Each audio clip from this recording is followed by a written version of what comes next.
There's a lady there with a baby. I see the angel of death there. You dream about death. Excuse me, Prophet. It's the truth, yes, Prophet. What is the truth? Tell us, what is the truth? The dreams that I have. What about dreams? People killing me, chasing me with snakes. Does she have a baby, that girl? Yes, I'm standing here, how do I know? Because the Lord says, if we don't stop it today, then she will die. My father, I just want to add something, my father. This is a 7-month-old baby. And this lady was in hospital for a long time, Prophet.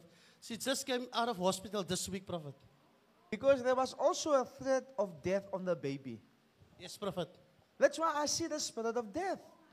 And she's holding a baby. What was she doing? Holding a baby. There's something else I need to deal with.